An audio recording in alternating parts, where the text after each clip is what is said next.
Welcome back to video 7 in the which of the Schminke colors do you really need to buy and which can you probably mix yourself. The last part got quite interesting as there were some pigment numbers where, depending on which site I was looking at, the pigment numbers were totally different. So for part 7 I have double checked 2 different sites. They seem to agree, so we're gonna go ahead and say that these are the pigments for the Haze set. Do I know that for certain? No, but at this point I've done what I can do. I've double checked Jackson's and I've double checked Under the Brush, and both of them have these numbers listed. So I've also managed to misplace a pan of paint, which happens on occasion. So the green for one of the colors is going to be fresh from the tube. I don't think that will affect the mix too badly, but I did just want to say that because everything else is normally from tubes in pans that's dry in my palette, and I do have a pan of it somewhere. I just can't find it. I have torn apart my greens palette. I've looked all into my desk. My feeling is that it's probably got a magnet on the bottom of it, and I dropped it at some point and it stuck to a chair, which has happened before, so it'll show up at some point. But now we are going to jump into the Hazes, which were a limited edition to Jackson's, I believe. It was the only place you could get it. I believe they're still the only place you can get the Haze set. And I have blue and indigo in my palette and pans, but much like the Deep Sea palette, for the sake of ease of swatching, I'm just going to do everything from the dot card because that makes it easier for me. So I'm going to label this sheet and then we'll get into swatching them out. So everything has now been labeled and pre-wet, and now we get to swatch it out. So I recreated Haze Pink in the Potter's Pink video without actually having Haze Pink in front of me. I was just looking at online swatches of it, and I would say I got pretty close. It's not exactly perfect, but it's most of the way there. It's as close as I could get without actually having the color side by side. That being said, I am using a different PB36 for these mixes. I went with a much more green version so far up until now, but I might add the teal one into the palette. I've tried to keep the colors that I'm using pretty compact because I want to see just how many colors you need to dupe it, though we have had to add 2 different ultramarine blues to be able to make some of the colors work. So adding in another PB36 isn't going to be the end of the world, and I'm pretty sure I know which version I used.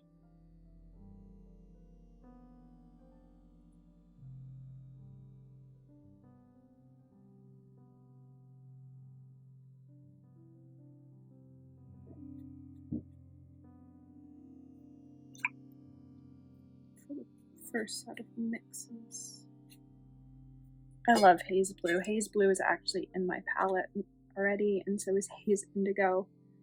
They're some of the more recent additions before I started trading for the colors I wanted. And I do really like them.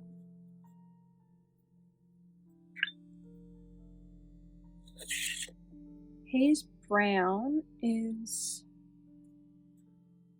going to be a bit of a challenge. It uses PBR7, and if you've watched my PBR7 video, you'll know just how many variations of PBR7 there is. Just Jackson's own house brand of pigments has, it's like 32 different variations of the pigment for sale, which tells you just how many options are out there, and that's only from one brand.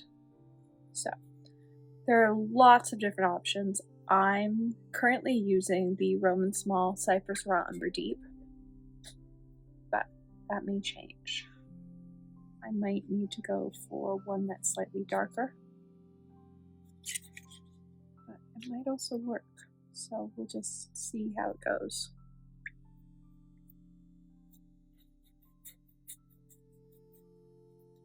And after all the excitement of the last video, I have double and triple checked pigment numbers, and so everything should be correct. So we're going to start with Potter's Pink.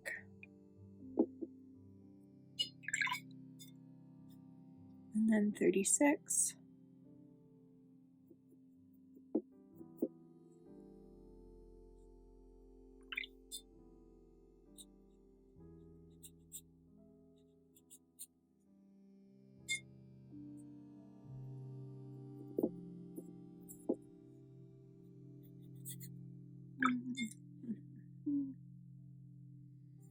The trick is this is such, you're mixing two quite granulating colors that are both very opaque. Well, at least the green is, if it won't, can be. But I think that's probably pretty good. We'll see how it looks as it dries. PY. Start with a good pile of that. I'm actually going to start with the other ultramarine blue. I'm going to start with Viola, just because of looking at the granulation pattern, it seems like that's probably closer.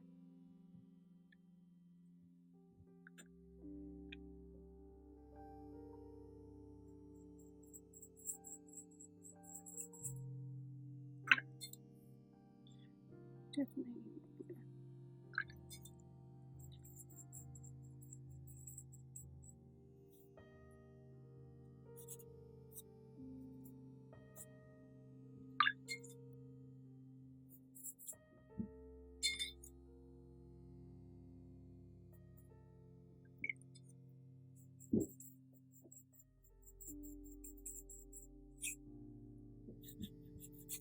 There we go. And it's even got like the right granulation pattern. So I'm going to do the same blue down here. It's really, this ultramarine blue is just processed slightly differently. There are so many different versions of ultramarine blue that there are going to be differences across brands.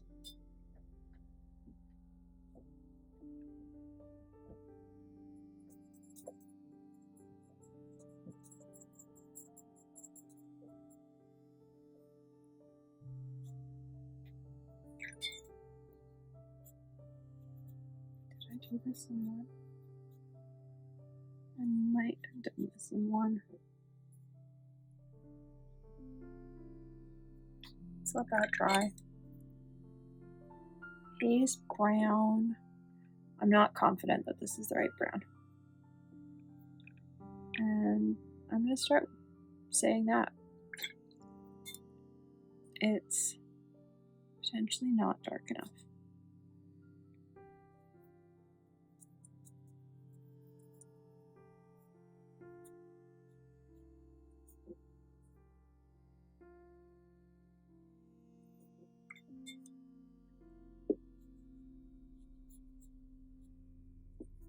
It isn't dark enough.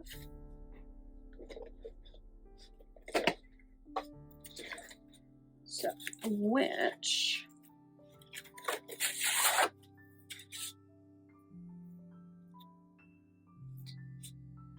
alright. Looks like the only brown that I have that's darker, that's the right pigment number, is Daniel Smith Raw Umber. So let's go and track that down. Alright, here's Daniel Smith Raw Umber. So add a touch of Aquarius Black into it.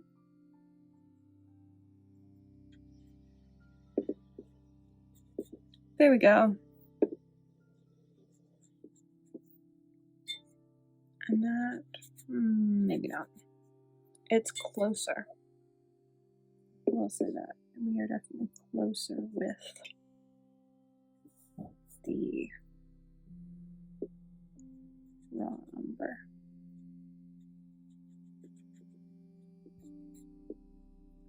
It's not quite dark enough, but it might still just be particle size issue. That it's just the Haze Brown is mulled so finely.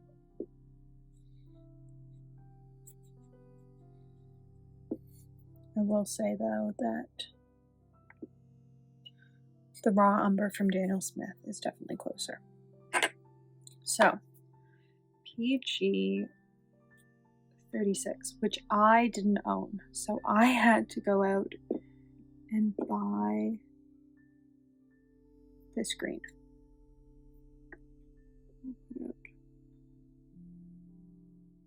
Slightly more than I think I'll need. I'm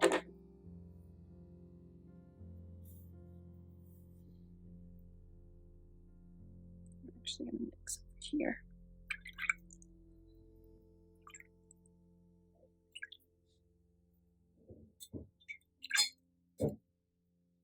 And 33.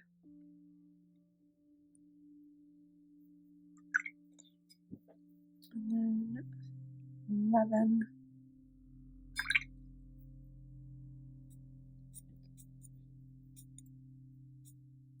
Oof, 2 greens still.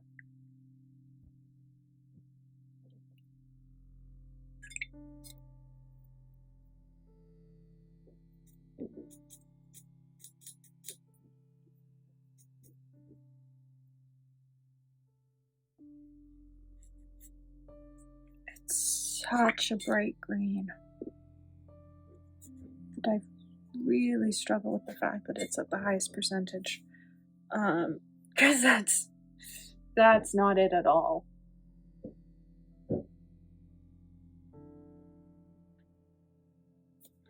Okay, I'm going to add some more mahogany brown to it.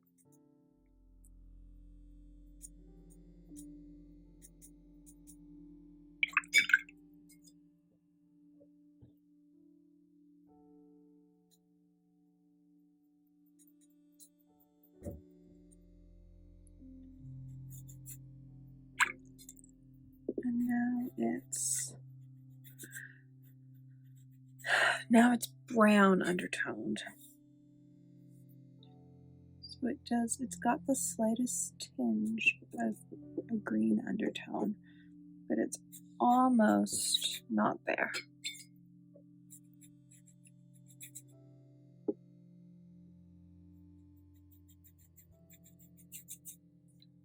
Let's see if I can neutralize it on the page. I don't know that I can.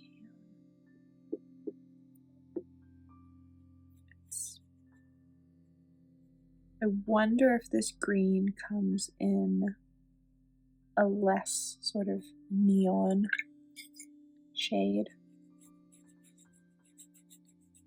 The only one I have is really bright, and I'm just not getting that.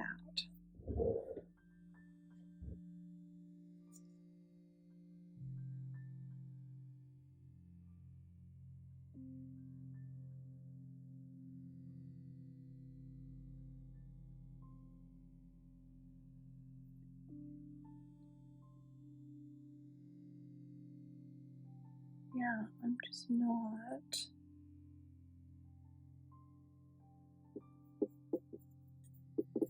Added some more black.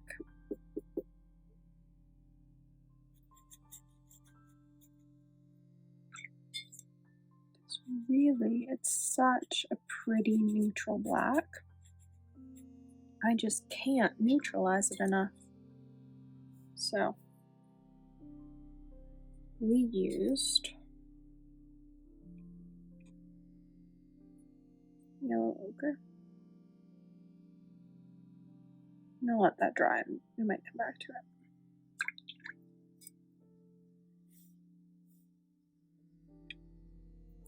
Fine.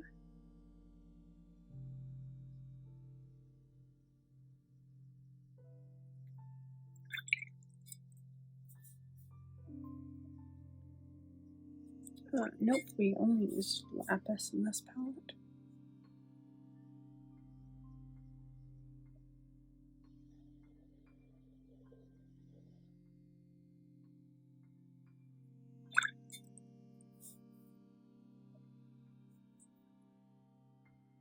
Stormy Seas.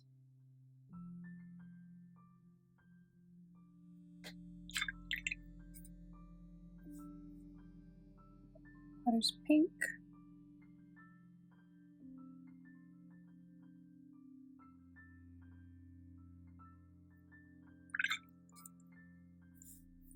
We use two different browns. We try out two different browns. This is the Cyprus Raw Umber Deep. And then this is the Daniel Smith Raw Umber.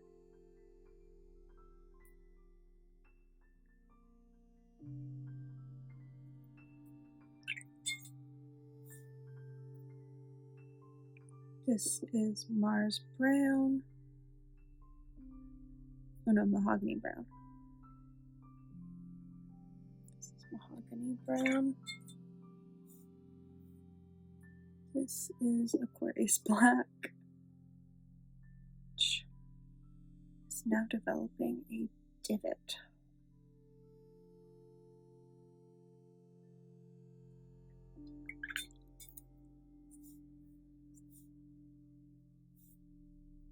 Just make sure all the black is out of this brush before we swatch this green. So this is Winsor and Newton, Winsor Green Yellow shade, which was the only PG 36 I was able to track down.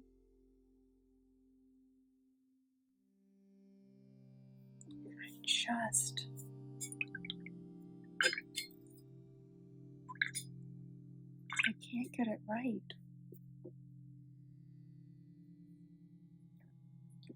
Let's do this one more time.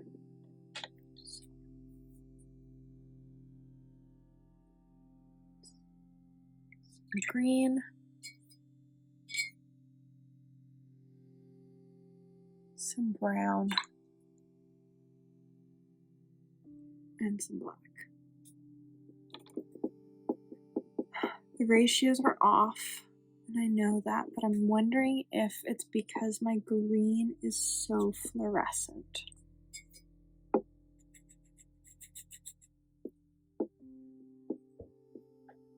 Because it's quoted as being a Thalocene green, and all the Thalocene greens I have are not 36. They're other pigment numbers.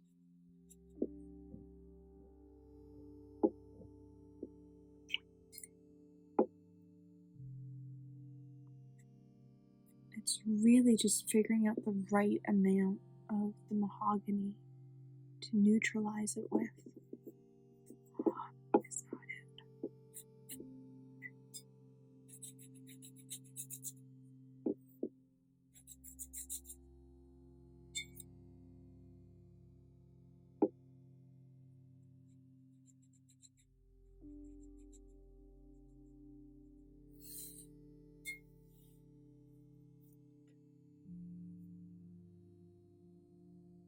Like I'm not getting the right neutral color.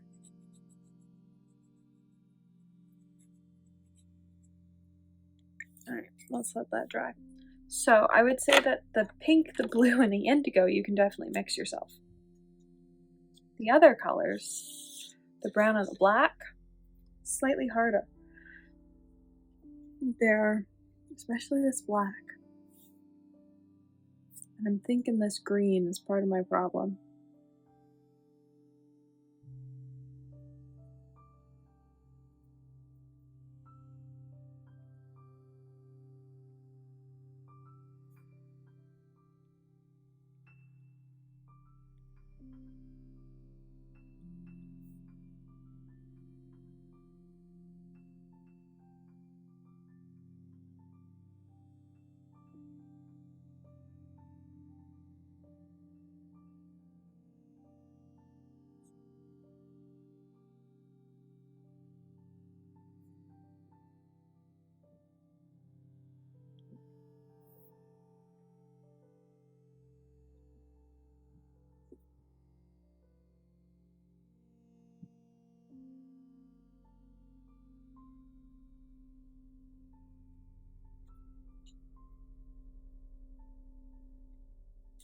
frustrating me that I can't neutralize that green enough. Because it feels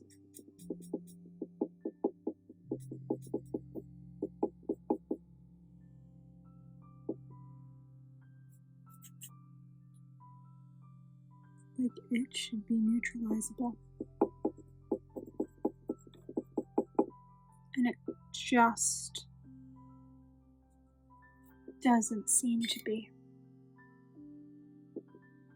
Like as soon as I neutralize it, it goes to red. Right. Well, I know which ones I'd buy. I know which ones I never want to try mixing for again. Or I know which ones I want to try mixing for again with a different green. I think the green's my issue.